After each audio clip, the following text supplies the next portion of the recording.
Greetings from Rajiv Edu Astro, our YouTube channel on astrology, a divine blessing. In the series of our videos on revision, this is video 1B, in which we will see how to judge a horoscope. Judging a horoscope, in examining a house, due importance should be given not only to the Rashi but also to the Navansh and other appropriate divisional charts. In analyzing a bhav, the following factors should therefore be considerably seen. 1. The strength, aspects, conjunctions and location of the lord of the house, the strength of the house itself, the natural qualities of the house, of its lord and the planets in it or having aspects, whether the influence has been altered by any yogas occurring in any particular houses. The exaltations and debilitations of the house lords are also important. The situation, favorable or adverse, of the house lord or the lord of house in whose house the particular house lord is situated in the Navansh. The age, position, status and gender of the querist. You must remember to go revise the initial videos. These videos will only be revising the first ones that we had uploaded. For each sign, certain planets are well disposed or ill disposed. For example, for those born in Aries, Sun is good.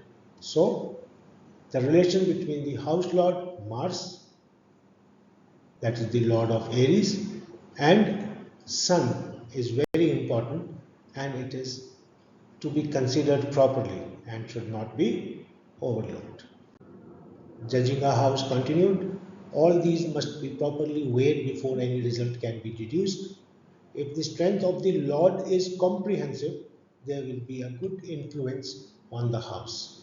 Among the many events signified by a house, select those with which the planets are not concerned.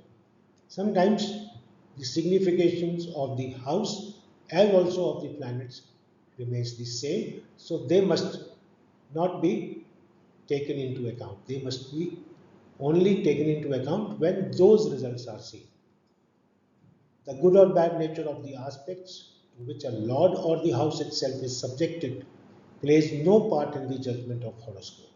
The benefic and malefic qualities of the planets should be considered under all conceivable ways.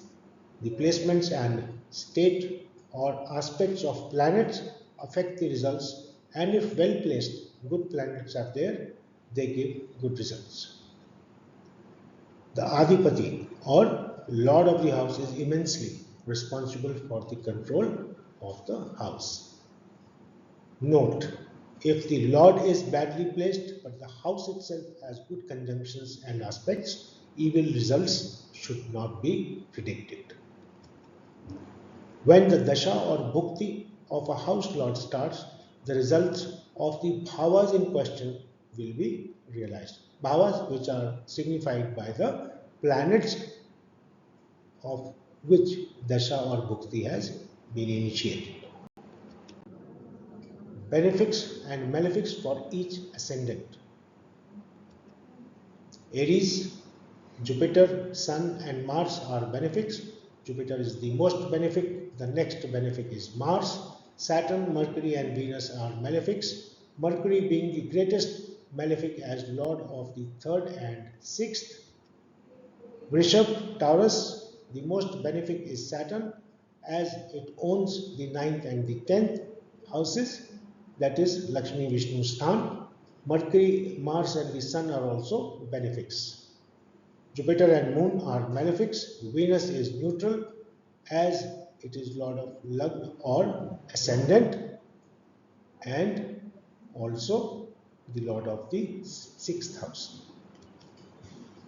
Mithun, Gemini, Venus alone is the most beneficial planet for the slug or ascendant. The Moon and Mercury are neutral. The most malefic is Mars as it is lord of the 6th and the 11th. So 3, 6 and 11 houses you know are Trishadaya.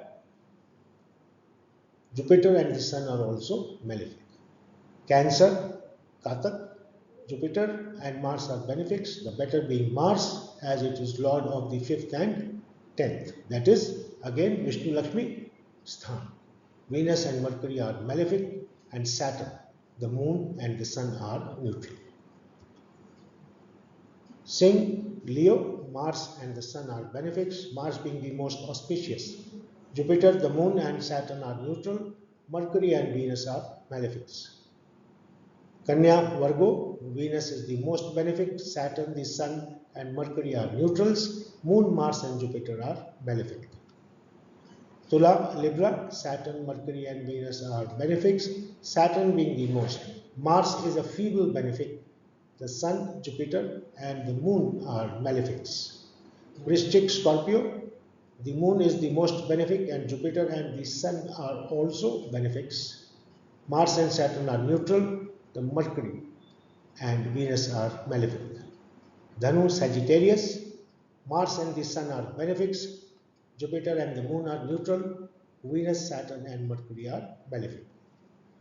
Makar, Capricorn, Venus is the most benefic, Mercury and Saturn are also benefics, Sun is the 8th lord but neutral.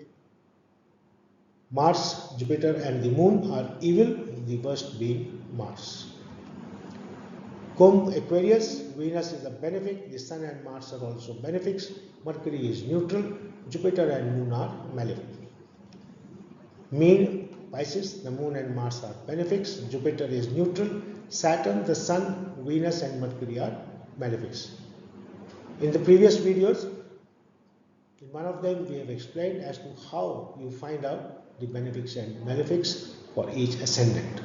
We will again upload a video soon to give you further clarity on finding these. But in your software, when you create a birth chart, you generally know what are malefics and benefics because there are charts regarding to this also. Let us simplify the principles. In each horoscope there are benefic lords, malefic lords and neutral lords. Neutral lords are also called functional lords for that specific chart. These of course have nothing to do with the natural classification of planets as benefics and malefics. Naisargic benefic and Naisargic malefic. Natural. The benefics or benefic lords in a horoscope are the first house lord other than Moon, the 9th house lords, Trikonadipati. So first 5 and 9 being Trikon areas, they will always be giving benefic results. Lords of the 4th, 7th and 10th houses, when they are not natural benefics, note the Lord of the 9th house is more benefic than the Lord of the 5th. Lord of the 10th house is more benefic than the Lord of 7th, while the Lord of the 4th house is the least benefic. The malefics or malefic lords in a horoscope are lords of the 3, 6 and 11 houses, lords of the 4, 7 and 10 houses, Kendradipati, if they happen to be natural benefics. Lord of the 11th house is the worst malefic, Lord of the 6th less malefic, and Lord of the 3rd is the least malefic. The neutrals are the Moon when it is Lord of Love, the Sun or the Moon when 8th house Lord, the Sun or the Moon when Lords of the 2nd and the 12th houses. So all this you have to keep revising and have in the back of your head. You must be very careful in judging the strengths, weaknesses and other significations in a horoscope. We now understand that a natural benefic such as Jupiter will be a malefic when lord of an angle or Kendrasthan. Natural malefics such as Mars, Saturn, etc. become temporal benefics if they become lords of angles or Kendras areas. It is also to be noted that a natural benefic which becomes a malefic by virtue of angle ownership will cease to act as a malefic when it occupies the angular house or Kendra house of which it is lord. Thus, in case of Cancer, if Venus occupies Libra, it will cease to be a malefic. Similarly, a natural malefic Mars, which becomes a benefic because of angular ownership, will cease to be a benefic when it occupies the angular house of which it is Lord. This brings us to the end of the video on revision 1B.